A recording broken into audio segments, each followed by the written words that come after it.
Brown Taylor's hands trembled as she held the screaming infant against her chest, his tiny face red and tears-soaked.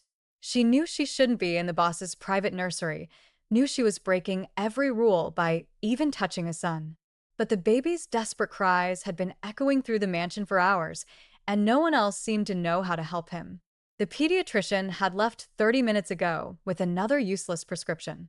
The nanny had quit that morning after 2 sleepless weeks, and the most powerful man in Chicago, a man who controlled empires with a single word, stood helpless in the hallway, his usual composure shattered by his son's suffering.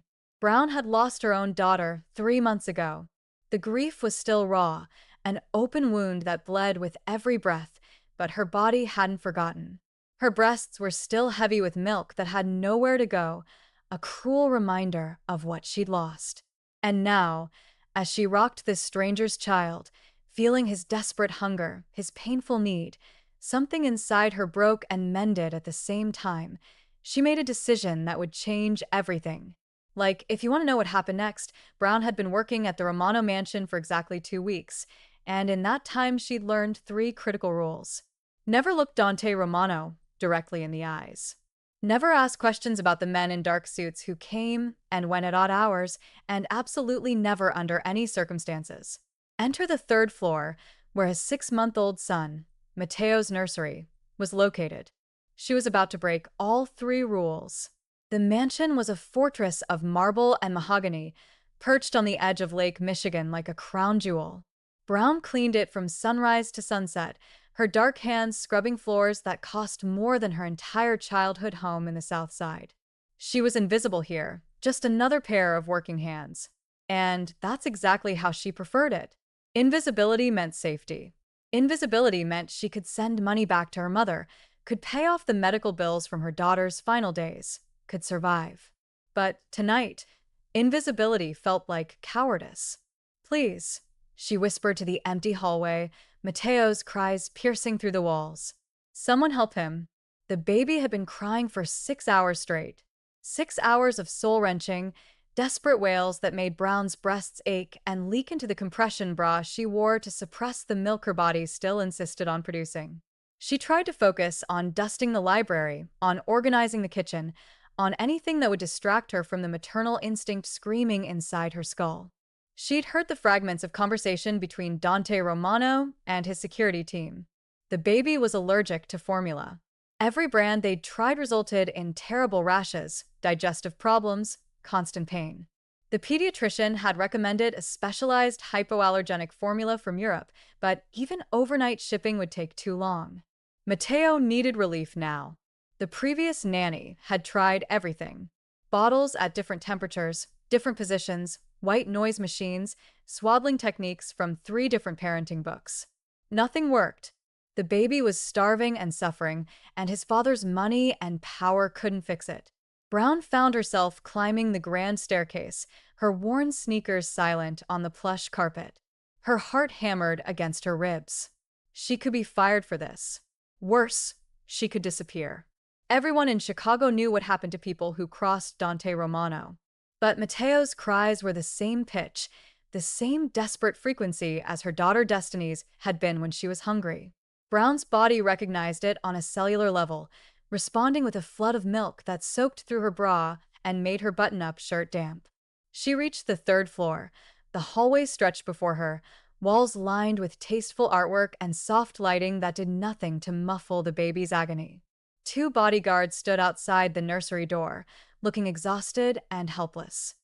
"Mr. Romano said no one goes in," one of them said, but there was no conviction in his voice. "That baby is suffering," Brown said quietly, meeting his eyes for the first time since she'd started working here. "I can help him." If you're enjoying this story and want to see what happens next, please subscribe to our channel and let us know in the comments where you're watching from. Your support means everything to us as we continue bringing these stories to life. The bodyguards exchanged glances. After a moment, one of them stepped aside. The nursery was a palace for a prince, hand-painted murals of Italian countryside, a custom-made crib that probably cost more than a car, every imaginable toy and comfort. But none of it mattered to Matteo. who lay in his father's arms, his tiny body rigid with discomfort, his face contorted in misery. Dante Romano looked up as Brown entered, and she nearly stepped back from the intensity in his dark eyes. He was younger than she'd expected, maybe 35, with sharp features and a powerful build barely contained by his rolled-up dress shirt. Tattoos snaked up his forearms, dark ink that spoke of violence and legacy. His jaw was tight, his usual commanding presence reduced to helpless desperation as he tried and failed to soothe his son. "I didn't call for anyone," he said, his voice rough from hours of stress. "I know, sir, but Brown's voice caught. "I think I can help him." The pediatrician just left. "There's nothing." Mr. Romano Brown interrupted something she'd never dared do before.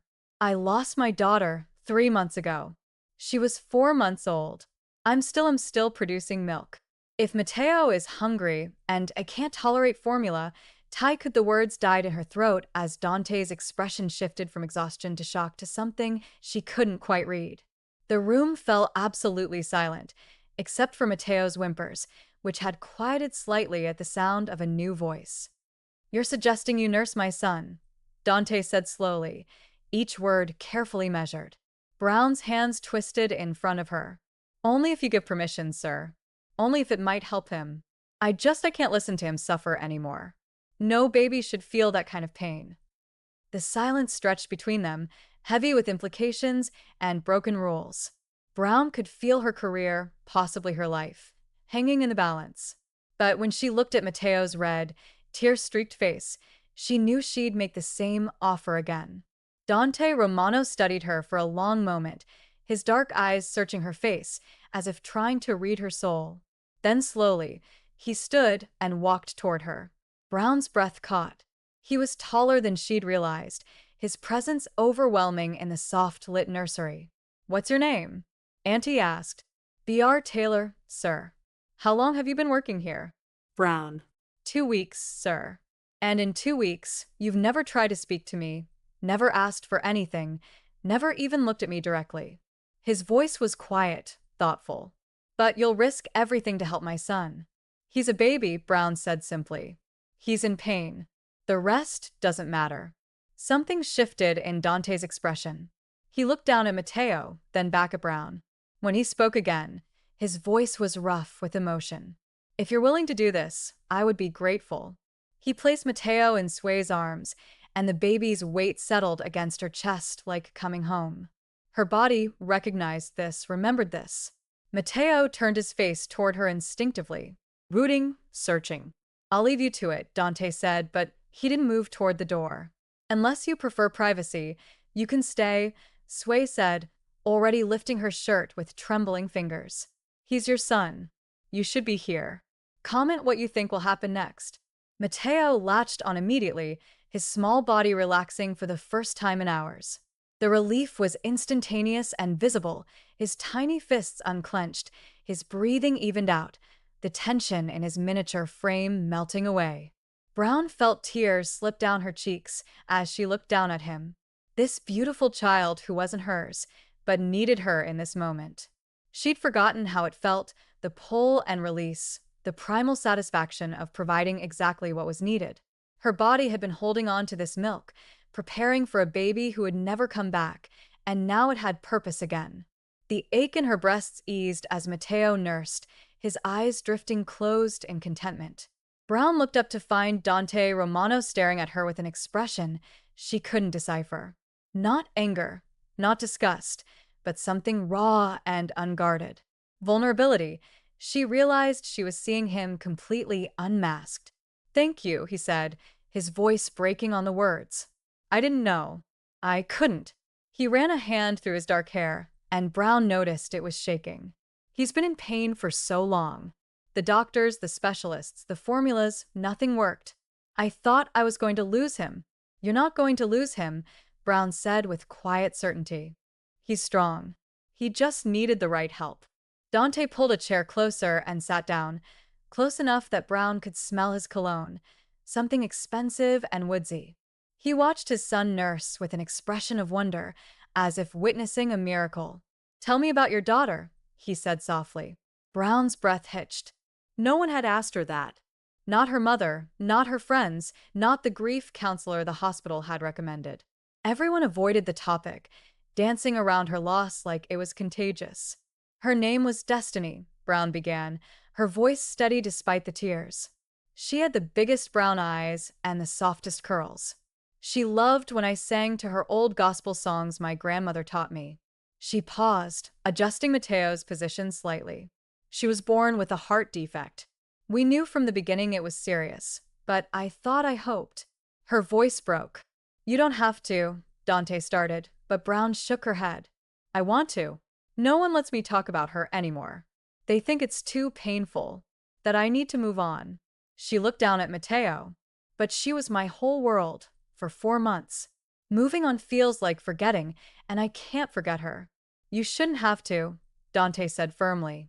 Grief isn't something you move past. It's something you carry with you.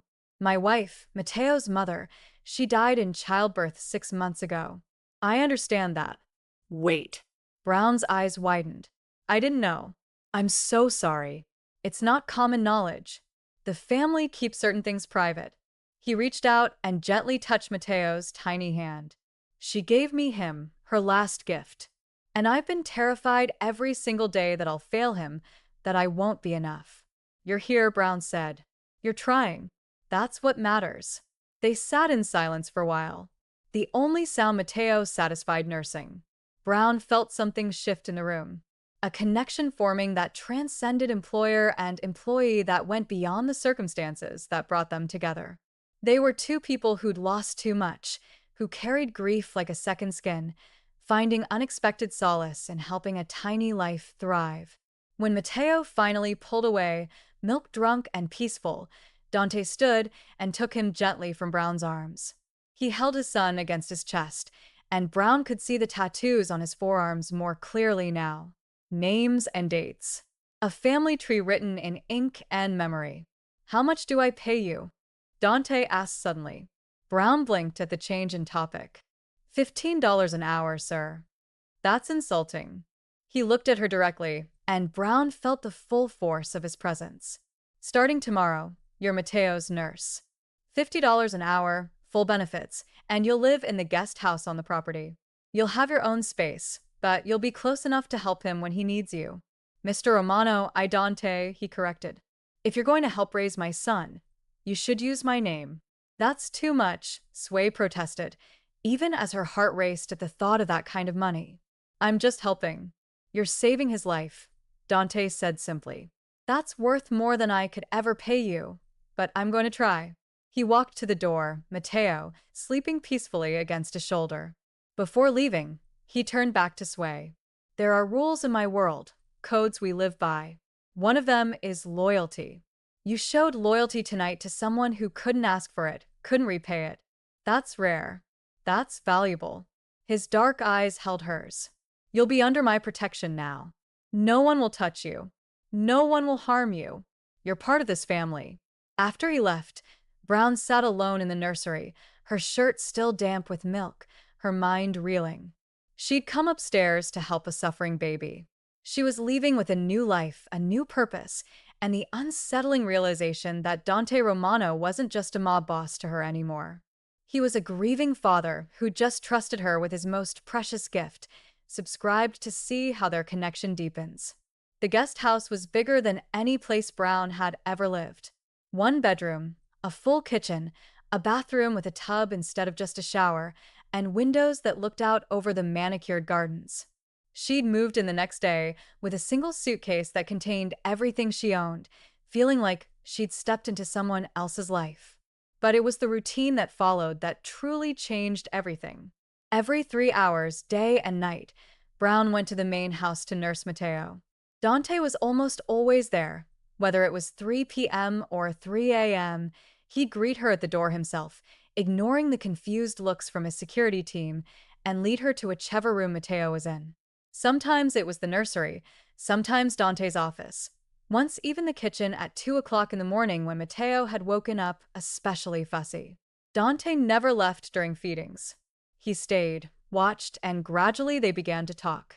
Brown learned that he'd inherited his position at 25 when his father was killed. that he hated violence but was good at it, that he'd wanted to be an architect before life decided otherwise, that he played piano when he couldn't sleep. Old Italian songs his mother had taught him. Dante learned that Brown had a degree in early childhood education but couldn't afford to use it because teaching jobs didn't pay enough to cover her mother's medical expenses. That she'd sung in church, choirs her whole life. That she was terrified of thunderstorms but wouldn't admit it to anyone. That she'd never left Chicago, had never seen the ocean, had never flown in a plane. Why education? Dante asked one night as Brown burped Matteo after feeding. It was late past midnight, and the mansion was quiet around them. Because children deserve advocates, Brown said simply, especially children from neighborhoods like mine, kids who are brilliant and creative, but never get the chance to show it because the schools are underfunded, the teachers are overworked, and everyone's already decided they won't amount to anything. You sound angry. I am angry. Sway met his eyes. I'm angry that my daughter died because we had to choose between rent and better health insurance.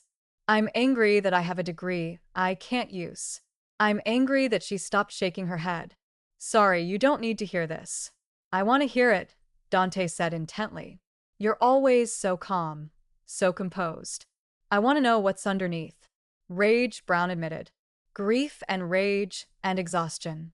I'm tired of the world being divided into people who have everything and people who have nothing. I'm tired of watching good people work 3 jobs and still not make it. I'm tired of, she stopped as her voice broke. Dante reached out and gently took Matteo from her arms, placing him in his crib. Then he did something that shocked her. He pulled her into a hug. Brown stiffened, uncertain. No one touched her anymore. After Destiny died, even her friends had kept their distance, as if grief were contagious. But Dante's arms were solid and warm, and after a moment, she let herself lean into him. You're allowed to be angry, he said quietly, his voice rumbling in his chest. You're allowed to be exhausted. You don't have to be strong all the time. Brown's tears came then, hot and overwhelming. She cried for Destiny, for the life she'd lost, for the unfairness of everything. And Dante held her through it, one hand gently rubbing her back, not saying anything, just being present. When she finally pulled away, embarrassed, Dante handed her a tissue and a glass of water that appeared from nowhere. Better, he asked. I just fell apart in front of my employer, Brown said, wiping her eyes. Professional, Brown. Really professional. You fell apart in front of a friend, Dante corrected. And friends take care of each other. Friends, the word settled between them, strange and new. Brown looked up at him, really looked, and saw past the mob boss persona to the man underneath. A man who woke up at 2 a.m. when his son needed feeding, who remembered that she liked tea instead of coffee, who was trying so hard to be both mother and father to a baby who would never know the woman who died to give him life. Thank you, Sway said softly. For what? For seeing me not just as help, but as a person. Dante smiled, a real smile that transformed his usually serious face. Hard not to see you, Brownie. You're pretty unforgettable. The moment stretched between them, charged with something neither was ready to name. Then Matteo made a small sound in his sleep, and the spell broke. Dante cleared his throat, stepping back. It's late. You should get some rest. Yeah. Brown agreed, but neither of them moved. Finally, Dante walked her to the door. As she was leaving, he called her name. She turned back. Tomorrow is Sunday, he said. My one day off. Would you and Matteo like to spend it with me? Maybe go to the gardens in Lincoln Park. I hear they're beautiful this time of year. Brown's heart skipped. That sounds nice. It's a date then, he paused.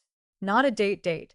Just I know what you meant, Brown said, smiling despite herself. I'll see you tomorrow, Dante. She walked back to the guest house in the dark, her heart lighter than it had been in months. Behind her in the mansion, Dante Romano stood at the window and watched until she was safely inside, a small smile playing at his lips. Neither of them was ready to admit what was growing between them, but they both felt it, fragile and precious and terrifying, a connection built on shared grief, mutual respect, and the tiny life they both loved. Share this with someone who believes in second chances. 3 weeks into Brown's new position, everything fell apart. It started with the black SUVs that pulled up outside the mansion at dawn. Brown was already in the nursery with Mateo, having just finished his early morning feeding when she heard shouting downstairs. Male voices angry and threatening, then gunshots. Her blood turned to ice. She grabbed Mateo from his changing table, pressing him against her chest as she backed into the corner farthest from the door. Her hand shook as she pulled out her phone to call 911. But before she could dial, the nursery door burst open. It wasn't Dante. It was a man she'd never seen before, tall and heavy-set with cold eyes. Behind him stood 2 more men, all armed. That the kid? The first man asked. That's him, another confirmed. Boss wants both of them. Brown's arms tightened around Mateo. You're not taking him, the man laughed. Lady, you got no say in this. Carmine Rossi sends his regards to Dante Romano, tells him he should have taken the deal. A rival family. Brown's mind raced through everything she'd overheard in the past weeks. Fragments of phone conversations and tense meetings. Dante had been refusing a merger, saying he wouldn't partner with someone who dealt in human trafficking. And now they were retaliating by taking his son. Please, Brown said, hating how her voice shook. He's just a baby. He hasn't done anything. Neither did the 15 girls Rossi wanted to move through Romano's ports, the man said coldly. But your boss decided to play hero. Now we're playing hardball. He moved toward her, and Brown did something she never imagined she'd do. She ran, not toward the door where the other men stood, but toward the window. The nursery was on the 3rd floor, but there was a balcony, and if she could just a hand grab her arm, spinning her around. Mateo screamed, feeling her terror. You got nowhere to go, sweetheart. Make this easy on yourself and the kid. Then the door slammed open with enough force to crack the frame, and Dante Romano entered like an avenging angel. He had a gun in each hand, his white shirt spattered with blood that Brown desperately hoped wasn't his. His dark eyes found Brown first, scanning her and Mateo for injuries, then shifted to the men in the room with an expression that promised death. Step away from them, Dante said, his voice deadly calm. Now 3 against 1, Romano, the leader said, trying to sound confident. Even you can't. Dante shot him in the knee before he finished the sentence. The man went down screaming. The other 2 raised their weapons, but Dante was faster, more precise. 2 shots, both perfect headshot. The men dropped. Brown pressed Mateo's face against her shoulder, trying to shield him from the violence, even as her whole body trembled. Dante crossed the room in 3 strides, his hands gentle despite the violence they just enacted as he checked them both over. Are you hurt? He demanded. Did they touch you? We're fine, Brown managed, though tears were streaming down her face. Dante, they said, Sophia, I know. Dante's jaw was tight. Mateo, he shouted toward the hallway. His second in command appeared immediately. Get Brown and Mateo to the safe room now. Full lockdown protocol. Boss, you need medical. I said now. Dante's voice borked no argument. He looked at Brown, and his expression softened fractionally. Go with Mateo. You'll be safe there. I promise. But you're bleeding. Brown started. I've had worse. He touched her cheek gently, his thumb brushing away her tears. Keep him safe, Brown. That's all I need you to do. Mateo led them through a hidden door in the nursery that Sway had never noticed, down a narrow staircase to a reinforced room in the basement. It looked like something from a spy movie. Thick walls, surveillance screens, supplies for days. Mateo showed her how to lock it from inside, gave her a weapon she had no idea how to use, and told her Dante would come personally when it was safe. Then she was alone with Mateo in the silence, her heart hammering, her mind replaying those terrible moments upstairs, the blood, the gunshots, the casual way those men had discussed taking a baby as leverage. Mateo was crying, sensing her fear. Brown sat in the corner and automatically began to nurse him, the familiar action grounding her even as her mind spun. This was Dante's world. This was what she'd signed up for, even if she hadn't fully understood it before. People wanted to hurt him, wanted to hurt his son, wanted to hurt anyone who stood in their way. and she'd just put herself directly in the crossfire. Hours passed. Brown nursed Mateo, changed him, sang to him, tried to keep him calm while her own fear ate at her insides. She checked the surveillance screens obsessively, but they only showed empty hallways. No sound, no information, just waiting. When the lock finally clicked open, Brown grabbed the gun Mateo had given her hands shaking as she pointed it at the door. If those men had won, if they'd gotten past Dante. "It's me," Dante's voice called. "Brown, it's me. I'm alone." She lowered the gun as he entered and nearly dropped it when she saw him fully. He was covered in blood now, his shirt torn, a makeshift bandage around his left arm. But he was alive. He was here. "Is it over?" Brown whispered. "It's over." Dante sank down beside her, his usual powerful presence diminished by exhaustion and pain. "Sophia won't be a problem anymore. Neither will anyone else who thinks they can use my family to get to me. You're hurt." "I've had worse," he repeated, but winced when she gently touched his bandaged arm. "Okay, maybe not much worse." Brown handed Mateo to him, then stood. "Stay there. I need to look at this properly." She found a first aid kit in the safe room supplies and returned to find Dante holding his son with infinite gentleness, whispering Italian words Sway didn't understand. She knelt beside them and carefully unwrapped the bandage. The bullet had grazed him, not deep, but bleeding steadily. "This needs stitches," Sewell said. "I'll have the doctor come." "I can do it." At his surprised look, she added, "My mom was a nurse before she got sick. She taught me, hold still." She worked carefully, her earlier terror transforming into focus. This was something she could do, something useful. Dante watched her face as she stitched, and when she'd finished and was wrapping a clean bandage, he caught her hand. "Thank you," he said quietly, "for protecting him, for not running when you had the chance." "I would never leave him," Suea said simply. "He needs me." "I need you, too," Dante admitted, the words raw and honest. Not just for Mateo. He stopped, shaking his head. "This isn't the time." When is the time? Brownie challenged. "After more men come. After more violence." "Dante, I just watched you kill 3 people. I'm sitting in a panic room with your blood on my hands. If not now, when?" He looked at her for a long moment, then set Mateo gently in the portable crib beside them. When he turned back to Brown, his dark eyes were intense, vulnerable in a way she'd never seen. "I'm falling for you," he said simply. "I don't know when it happened. Maybe the first night when you risked everything for my son. Maybe later when you told me about destiny. Maybe just now when you faced down armed men rather than leave Mateo. But it's happened and I can't ignore it anymore." Brown's breath caught. "Dante, I know all the reasons it's wrong. The danger, the difference in our worlds, the fact that you work for me, I know." He reached out and cupped her face gently. "But I also know that when I thought I might lose you today, when I saw those men in the nursery with you, I've never felt terror like that. Not even when I thought I'd lose Mateo." "I'm falling for you, too," Brown whispered. I've been trying not to.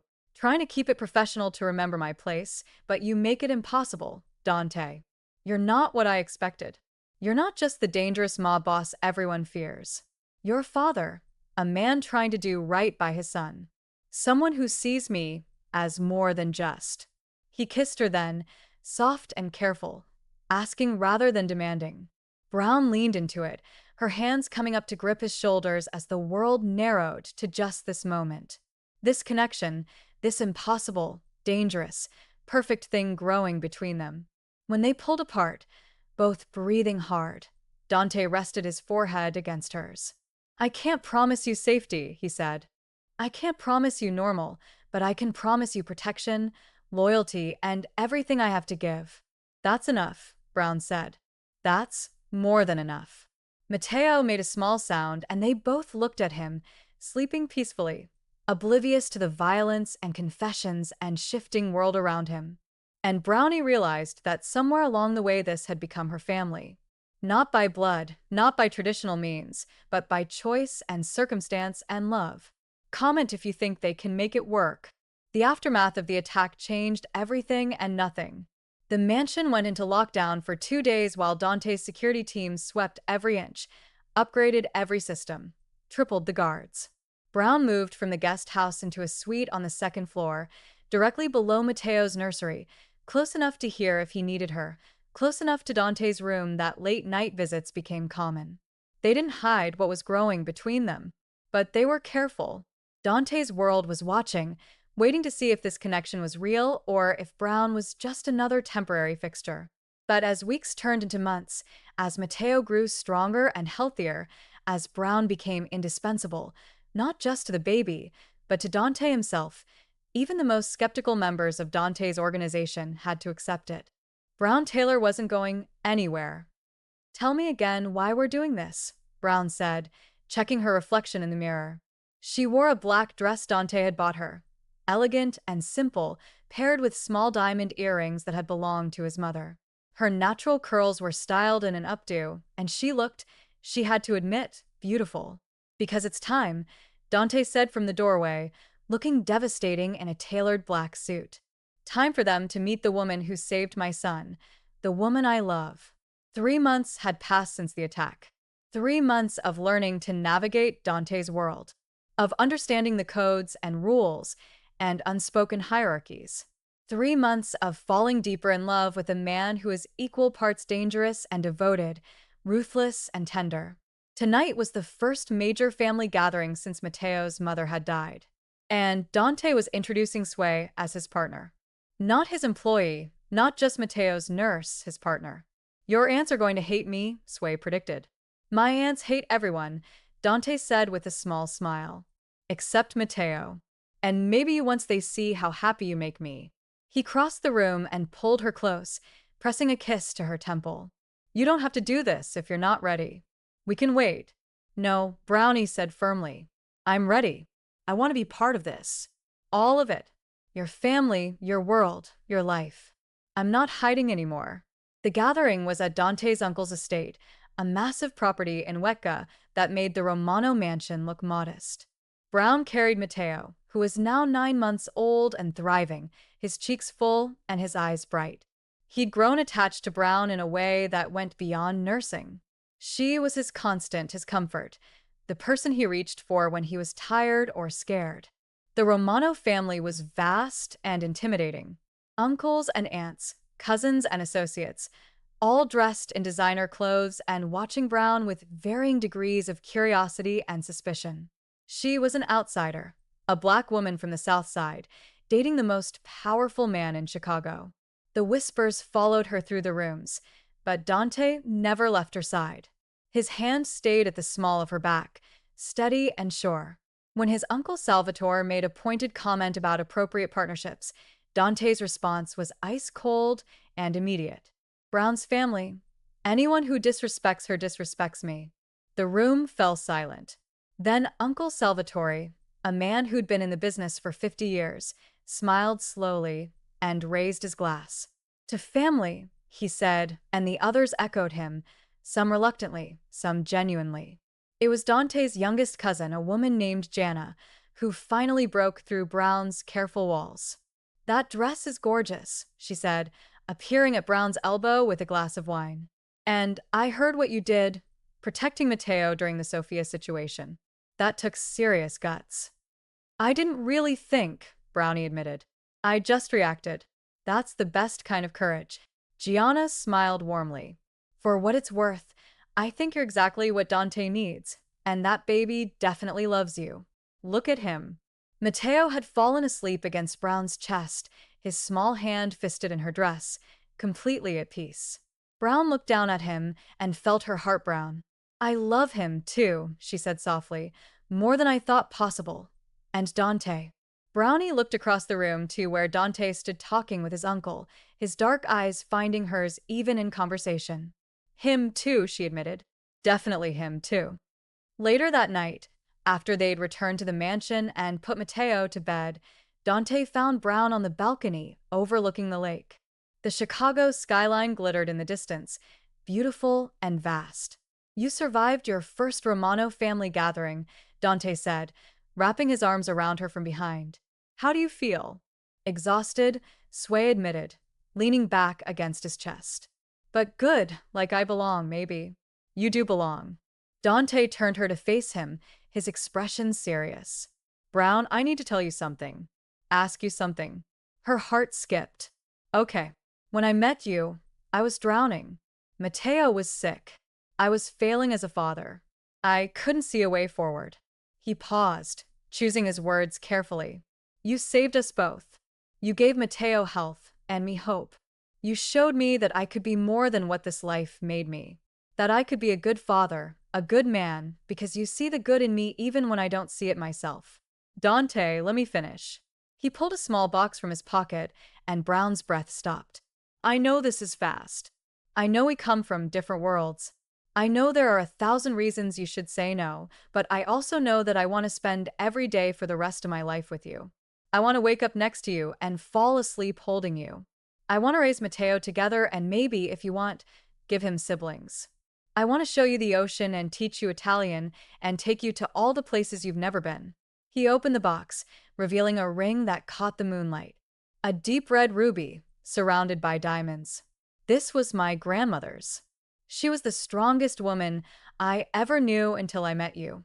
She would have loved you. Tears streamed down Brown's face. You're sure about me? About this? I've never been more sure of anything. Dante's voice was steady, certain. Brown Taylor, will you marry me? Will you be my partner, my wife? Mateo's mother in every way that matters. Yes, Brown breathed. Yes, absolutely. Yes. He slid the ring onto her finger, then kissed her, deep and sweet and full of promise. When they pulled apart, both smiling through tears, looked at the ring on her hand and felt the weight of it. Not just the metal and stones, but what it represented. A new life, a new family, a future she'd never imagined, but now couldn't imagine living without. I love you, she said, even though you're impossible and dangerous and completely changed my life. I love you, too, Dante replied, even though you're stubborn and brave and completely ruined me for anyone else. They stood there on the balcony holding each other as the city lights sparkled below. Two people who'd found each other in the most unlikely circumstances and built something real from grief and danger and love. Inside the mansion, Mateo slept peacefully, dreaming whatever babies dream, safe and loved and cared for by two people who would protect him with everything they had. And Brown, who'd lost so much, who'd thought her heart was too broken to love again, realized that sometimes endings lead to new beginnings. That sometimes the family you choose is stronger than the one you're born into. That sometimes in the darkest moments you find the light, like if you believe in love conquering all. The nursery was different now, painted soft yellow instead of blue with two cribs instead of one. Mateo, now almost 2 years old, played in the corner with his building blocks, chattering to himself in a mix of English and Italian. In the first crib, his baby sister Gabriella slept peacefully, her tiny fist curled near her face. Brown sat in the rocking chair, nursing her new daughter, feeling the familiar pull and contentment. This time was different from nursing Mateo. Gabriella was hers by blood and by birth, the daughter she thought she'd never have after losing Destiny. But Mateo was just as much hers, just as much her son, even without biology to bind them. Dante entered quietly, having learned long ago how to move silently when babies were sleeping. He kissed Brown's head, then Gabriella's, then crossed to Mateo and scooped him up, making the toddler giggle. Mama, Mateo said, reaching for Brown even in his father's arms. He called her that now. Had been calling her that for months. The first time it happened, Brown had cried for an hour, overwhelmed by the gift of being someone's mama again. I'm here, baby, Sway said softly. Give Mama a few minutes with your sister. Then it's your turn for snuggles. They'd gotten married 6 months ago in a small ceremony by the lake with Mateo as the ring bearer and Brown 8 months pregnant with Gabriella. It had been perfect, intimate and real, focused on them and their chosen family rather than the elaborate society wedding Dante's aunts had pushed for. Now looking around at her life, at the husband she adored, at the son she'd bonded with through circumstance and love, at the daughter she'd carried and birthed, Brown felt overwhelmed with gratitude. What are you thinking? Dante asked, settling Mateo on his lap while the toddler played with his father's watch. That I never expected this, Brown admitted. A year and a half ago, I was cleaning houses and crying myself to sleep every night. I thought I'd lost everything that mattered. And now, she gestured around at the nursery, at their children at him. Now I have everything I never knew I needed. You saved us first, Dante reminded her. Matteo and me both. We were drowning before you. We saved each other. Brown corrected. That's how the best love stories work. Gabriella finished nursing and Sway lifted her to her shoulder, gently patting her back. Dante stood and brought Matteo over, and they stood together as a family.